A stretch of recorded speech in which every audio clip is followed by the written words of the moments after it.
একটা কিছু প্রফেশনালিজম নাই না। দুইটা বল নিয়ে আসে, তিনটা বল নিয়ে আসে, তিনটা বল নিয়ে আমি কি প্র্যাকটিস চালাবো? একটা ফোম রোলার নাই, একটা ম্যাট নাই। আমার দরকার নেই কারো সম্পর্ক, আমার দরকার নেই কারো কাজ করবো। ভাই বিপিএল এ টিম রেখেছে নোয়াখালী এক্সপ্রেস, এখন যে প্লেয়ারদের তারা প্র্যাকটিস করাবে বলটাও দিতে পারছে না। সেটা দিতে না পারায় সুজন আর ওই যে তালহা জোবায়ের ভাই, তারা তো কোচ, তারা সবকিছু ভালাই দিয়া সি ইঞ্জিনিয়ার চলে গেছে। তো এখন কি করবেন ভাই?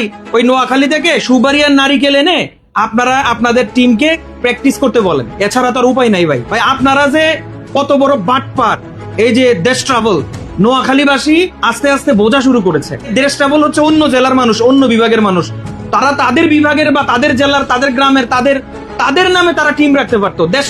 দেশ ট্রাভেল নামে তারা টিম রাখতে পারতো। তারা নোয়াখালী নামে কেন টিম রাখছে? তার কারণ নোয়াখালীর আবেগকে তারা কাজে লাগিয়েছে, তাদের বিজনেস পলিসিতে তারা এই নোয়াখালী নামটাকে ব্যবহার করেছে। এই যে সুজন ভাইকে হেড কোচ বানিয়েছে, যে সুজন ভাই বাংলাদেশের সবচেয়ে সমালোচিত একজন কোচ। এরপরে ওই জাকের আলী, যাকে নিয়ে ট্রোল করতে করতে মানুষ পাগল বানিয়ে ফেলে, সেই পাগলটাকে দলে বেরিয়েছে। এই জাসরি উন্মোচনের নামে কত নাটক করছে, আজকে মনে হয় জাসরি দেখাইছে, এর আগে জাসরিটাও দেখায় না। আবার নোয়াখালীর কেউ এই জাসরি মাসরি বানাইয়া ব্যবসা করে ফেলে, মানে ব্যবসাটা তারা করবে, কারণ তারা ফ্যান কার্ড বানিয়েছে, এই কার্ড বানিয়েছে, সেই কার্ড বানিয়েছে, এই কাটমাট বানায়া এই নোয়াখালীর মানুষের পকেট ফাঁকা করার ব্যবস্থা করেছে।